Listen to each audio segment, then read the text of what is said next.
I really felt like I had nowhere to go.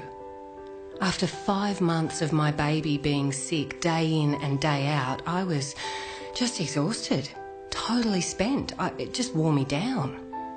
It was pure misery. And what made it worse was it was supposed to be one of the happiest times of my life, and we were both just crying all the time. And when I think back, I just wish that I knew then what I know now. Now, when Sam was born, I was delighted. He was just adorable. But things started going wrong pretty early on, though.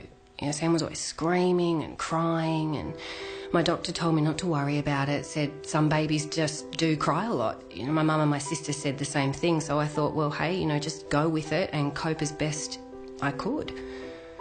Then there was the rash. It came on gradually at first on Sam's face, but after a few weeks I was back to the doctor because it had spread all over his head. It looked horrible, all crusty and weeping. And this time the doctor gave me some cream, but it just didn't clear it up, and I started getting really worried.